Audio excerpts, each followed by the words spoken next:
ఇదిగో ఇలా ఎడతెగని వాన మళ్ళీ మమ్మల్ని విసిగిస్తున్న వేళ మన కృష్ణ గారి పాత సినిమా ఒకటి ఫేస్బుక్లో మిత్రులు గుర్తు చేయడం జరిగింది. అది ఆగస్టు 14న విడుదలైనటువంటి సినిమా.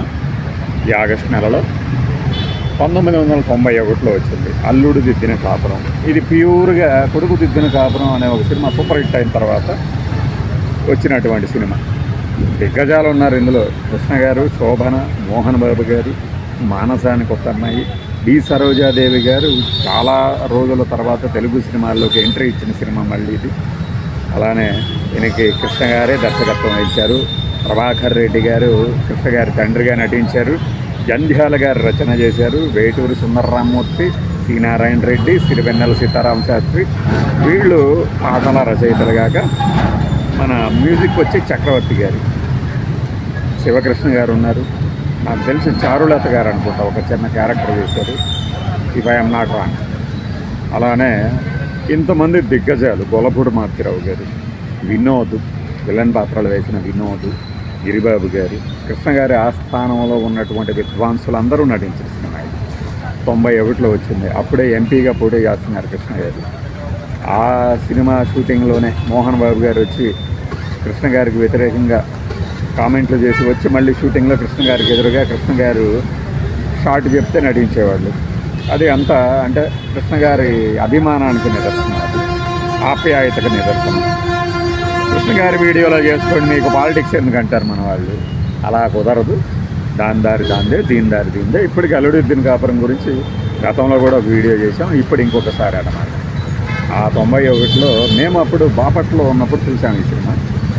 బాపట్లలో ఉన్న 4 థియేటర్లలో అటుపక్క AG college, agricultural college engineering students, engineering college students, home science వాళ్ళు, ఇలా ఒక విద్యాపురిగా భావపురికి పేరు బాపట్లకి అప్పట్లో. ఇప్పటికి కూడా అంతే. అంటే మన వాళ్ళు ఇప్పుడు చెప్తుంటారు కదా కలరింగ్ అని, కలరింగ్ వచ్చింది ఆ సినిమాకి అనుకుంటాం. అలా వాళ్ళు కూడా కృష్ణ గారి సినిమాలకు వచ్చేవాళ్ళు అప్పుడు.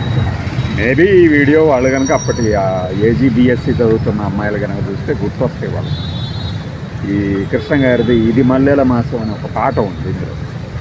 ఆ పాటకి సంబంధించి పెద్దగా అరుపులు కేకలు వేసేవాళ్ళం నేను థియేటర్లో. దిల్లో వచ్చిన పాటల్ని అదే ట్యూన్తో అల్లాడిచ్చారు చక్రవర్తి గారు. ముజే నిందిన అయ్యే పాటనమాట. ఇక సినిమాటిక్ సన్నివేశాలు చూస్తే ఏంటంటే మనకి గుండమ్మ కథ సినిమాని కొద్దిగా మార్చి ఇది తీశారు. అలానే దాంట్లో ఇంకొక సినిమా తాలూకు అతుకుల బొంతను కూడా అతికించారు. అతయ్య కావాలా అంటే అది సవతి కూతుర్ని కొడుకుని ఆరాళ్ళు పెట్టే తల్లిగా అంటే పిన్నిగా బి సరోజాదేవి గారు, ఒక అసమర్థుడైనటువంటి భర్తగా కాంతారావు గారు, వారి మేనల్లుడిగా అంటే ప్రభాకర్ రెడ్డి గారి చెల్లెలే ఈ కాంతారావు గారి మొదటి భార్య కాగా ఆ మొదటి భార్య తాలూకు మేనల్లుడు కృష్ణ గారు వచ్చేసి ఈ కాపురాన్ని దిద్దటమే అల్లుడు దిద్దిన కాపురం. ఈ మధ్యలో మోహన్ బాబుకి అప్పట్లో హీరోగా ఉన్న పాత్రల కంటే కూడా ఎక్కువ ప్రాధాన్యత ఇచ్చారు ఈ సినిమాలో. ఒక జట్కా బండిదోలే యువకుడిగా ఉన్న మోహన్ బాబుని ఈ బి సరోజాదేవికి అల్లుడిగా చేస్తారు కృష్ణ గారు. తన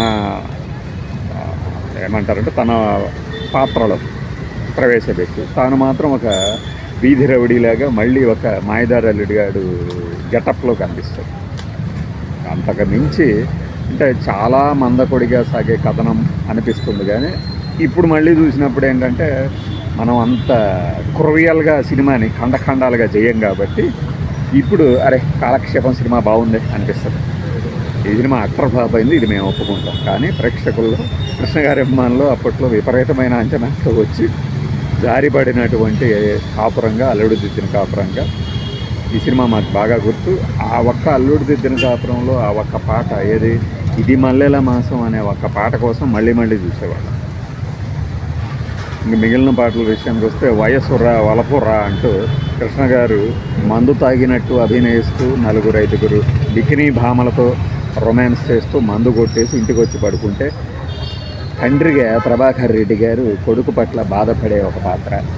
ఆ తర్వాత ఏదో ఒకటి చెయ్యాలి అంటే పెళ్ళే చేయాలి, కానీ ఆ పెళ్ళి ఎవరిని చేయాలి అంటే తన తల్లికి ఇచ్చిన మాట తన అన్నగారి కాపురాన్ని సరిదిద్దాలి, ఆ ఆరళ్ళు పెట్టే బి సరోజాదేవి నుంచి వారిని కాపాడాలి అన్నప్పుడు అక్కడికి ఒక లక్ష్యంతో కృష్ణ గారిని పంపిస్తారు. దాన్ని పూర్తి చేసుకుని వస్తారు కృష్ణ.